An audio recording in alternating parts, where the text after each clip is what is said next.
Hello, happy Eid al-Adha. You're watching ERi-TV and welcome to English News Broadcast. These are the top stories.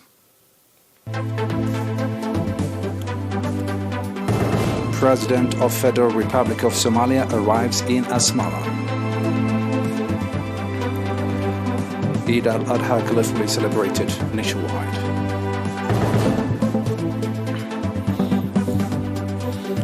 Russia vetoes UN resolution regarding Syria.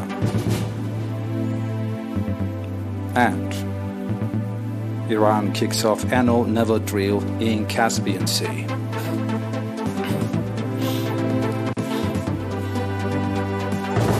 The local news. President Hassan Sheikh Mahmoud of the Federal Republic of Somalia arrived in Asmara in the afternoon hours today for a 4-day official visit on invitation of President Isaias Afwerki. Upon arrival at the Asmara International Airport, President Mahmoud and his delegation were accorded a warm welcome by President Isaias Afwerki. On their first official meeting conducted this evening, the two presidents held talks on further consolidation of the warm ties between the two countries, as well as on regional issues of mutual interest. President Hassan Sheikh Mahmoud and his delegation will also visit various parts of the country and ongoing development programs. It is to be recalled that Eritrea and Somalia have signed friendship and cooperation agreement in July 2018.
Eid al-Adha 1443 Hijra year was colorfully celebrated nationwide today. The celebratory event held at Bahti Maskaram Square, Sheikh Salem Ibrahim Almukhtar, Mufti of Eritrea, said, Eid is a religious and cultural event in which the faithful extend hands to needy citizens. Sheikh Salem called on nationals to make use of the educational opportunity being provided by the government of Eritrea and send their children to school, and especially females, for educating women and educating the society. Sheikh Salem also wished happy Eid al-Adha to the Eritrean people inside the country and abroad in general, and to the faithful in particular, as well as to the Eritrean Defense Forces.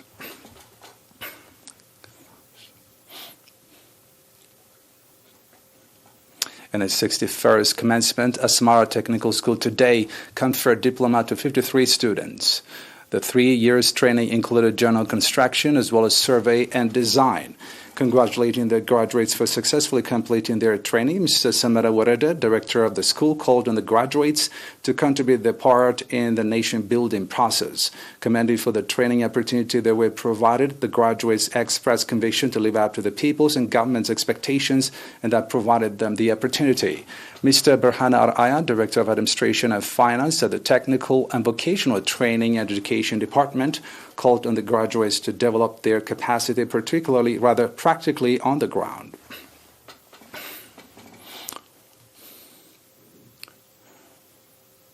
We have an announcement from the Minister of Health. 9 patients have been diagnosed positive for COVID-19 and tests carried out today at testing stations in the central and Gashbaka regions. Out of this, 7 patients are from testing stations in Asmara Central region. 2 patients are from testing stations in Tesne 1 and Antora 1 Gashbaka region.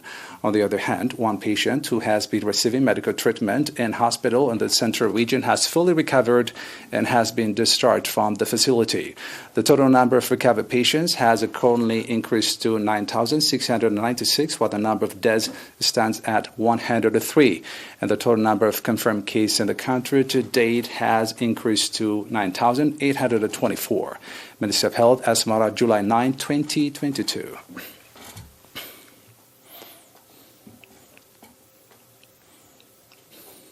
And now back with international news. After a short break.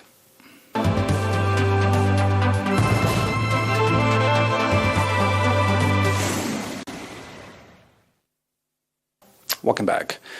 Russia vetoes UN resolution regarding Syria. Russia has voted a UN Security Council resolution that would have extended by 1 year the authorization for aid delivers across the Syria-Turkey border at Bal al-Hawawa, which has been in effect since 2014, is set to expire tomorrow. The aid is a lifeline for more than 2.4 million people in the northwestern under the control of rebels. 13 of the 15 council members voted in favor of the text. China chose to abstain, while Russia's preferred option of a 6-month extension with the option of another 6 months is opposed by other states. The vote had been set for Thursday, but also scrapped following disagreement between Russia and the West.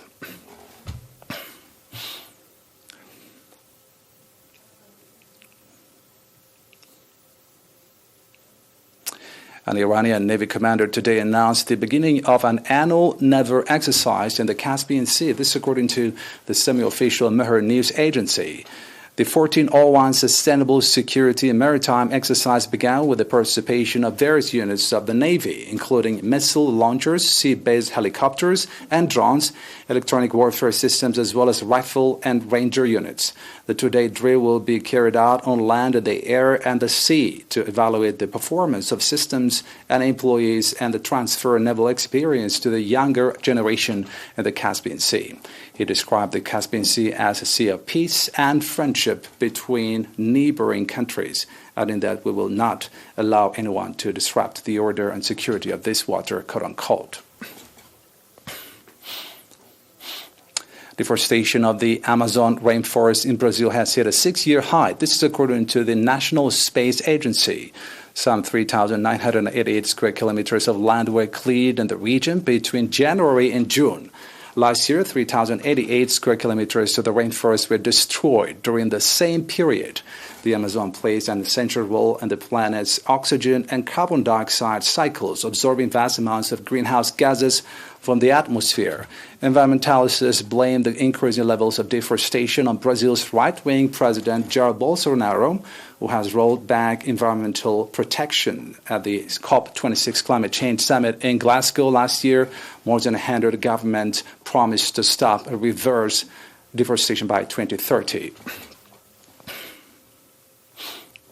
Now, reminder of the top stories. President of Federal Republic of Somalia arrives in Asmara. Eid al-Adha colorfully celebrated nationwide.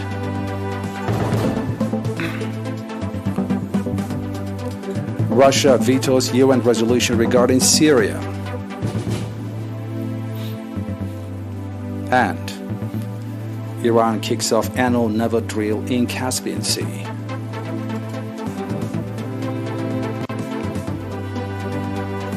That's it for today.